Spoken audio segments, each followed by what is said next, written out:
Mother सुहाग online classes में आप सभी का स्वागत है। जैसा कि आप लोगों को हमने लोकतंत्र के बारे में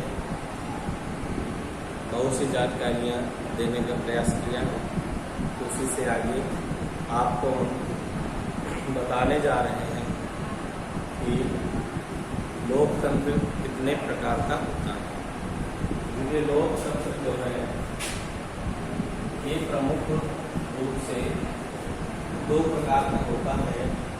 एक प्रत्यक्ष लोकतंत्र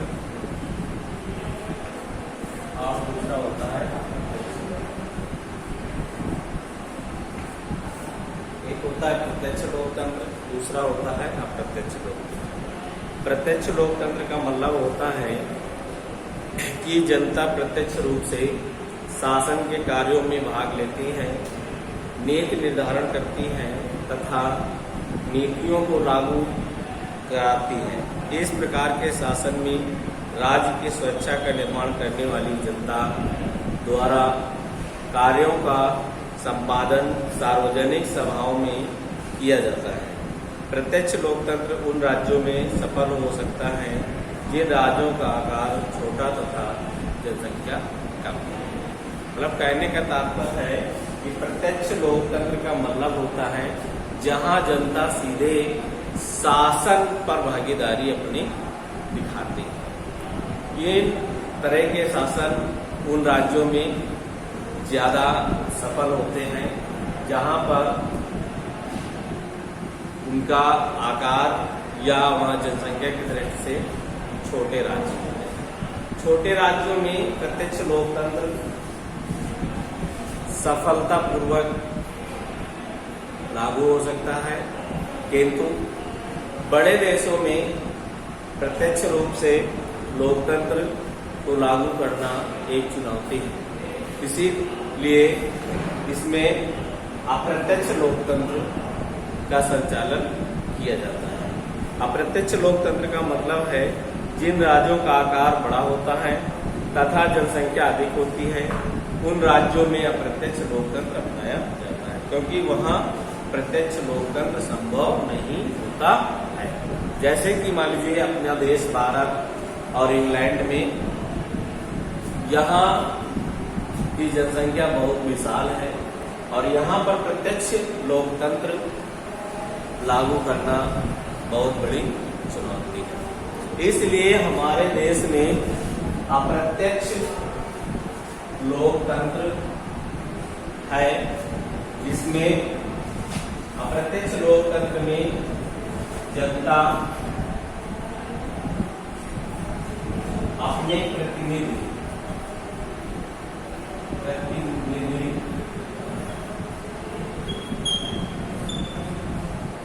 का चुनाव करती है। अप्रत्यक्ष लोकतंत्र में क्या करते हैं, जनता अपने प्रतिनिधि का चुनाव करती है और अपनी बात शासन तक पहुंचाती है। इसके माध्यम से प्रतिनिधि। समझ में आ रहा है?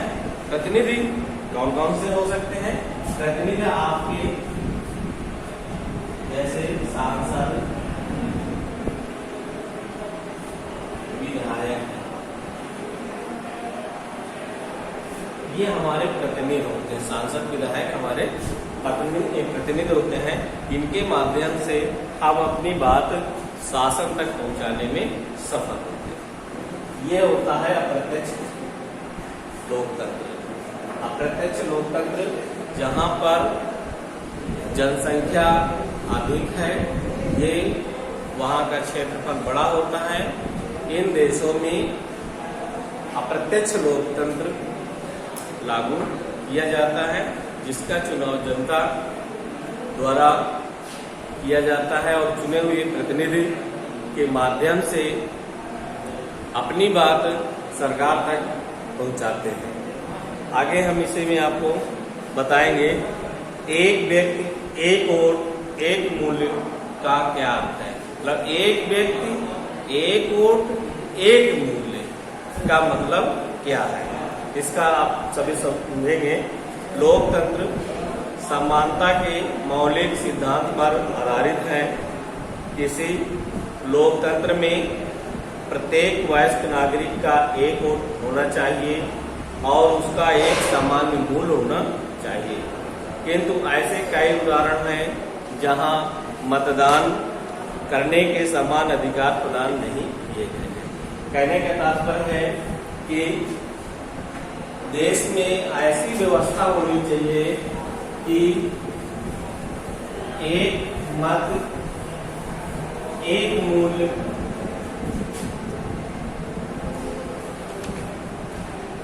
एक व्यक्ति, एक वोट, एक मूल्य, मतलब एक व्यक्ति का एक वोट देने का और इसका मूल्य भी एक, मतलब एक व्यक्ति एक वोट, ये व्यक्ति मान लीजिए, ये वोट और ये मूल्य,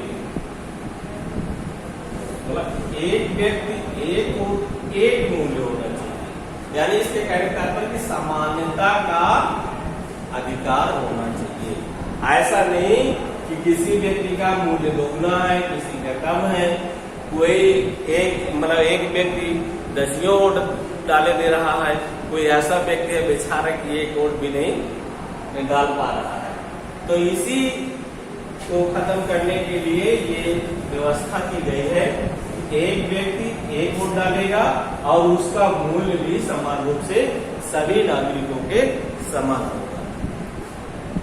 इसी में आगे है, कुछ ऐसे देश भी हैं जहां अभी भी महिलाओं को मत देने का अधिकार नहीं मिला हुआ है।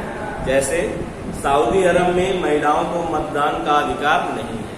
आज भी इस विश्व में ऐसे बहुत से देश हैं जो रूढ़वादी प्रथा के शिकार हैं।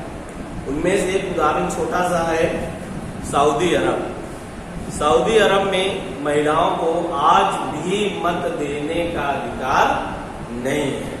इसी तरीके इस्टोनिया ने अपने यहाँ नागरिकता के नियम में कुछ इस तरह बनाए हैं कि रूसी अल्पसंख्यक समाज के लोगों को मतदान का अधिकार हासिल करने में कठिनाई आती है। अगला है, फिजी की चुनाव प्रणाली ऐसी है कि वहाँ के मूल निवासियों के वोट का महत्व भारतीय मूल के नागरिकों के वोट से अधिक होता है। देखिए, कहने का तात्पर्य ये कुछ देश ऐसे हैं कि भारतीय वोटर के अपेक्षा वहां के वोटरों के मूल्य अधिक है। ये है, यानी से फिजी देश ऐसा देश है जहां हमारे देश के मत से अधिक मूल्य वहां के मत रखते हैं। ये कहने का मतलब है। तो अब सभी बच्चे इन्हें बुक के माध्यम से पढ़ने और समझने का प्रयास करेंगे और आपका कार्य जैसे कि आपको अतिलघुत्तरी और लघुत्तरी लिखवाए जा चुके हैं, उसी में आज आप लोगों को दीर्घोत्तरी के 2 प्रश्न भेजे जाएंगे जो सभी बच्चे अपनी फेयर कॉपी में नोट करेंगे। होमवर्क में 2 प्रश्न लघुत्तरी के सभी बच्चों को याद करना अनिवार्य है और विशेष चीज आपको याद रखना है, जिन बच्चों का अभी तक कोर्स कंप्लीट ना हो वो अपना कोर्स हर हालत में कंप्लीट कर लें, क्योंकि आपके टेस्ट खत्म हुए हैं। इसके कुछ ही दिन बाद आप लोगों को अर्धवार्षिक परीक्षाएं भी होंगी, इसलिए सभी बच्चों का कोर्स कंप्लीट होना चाहिए। ठीक है, धन्यवाद।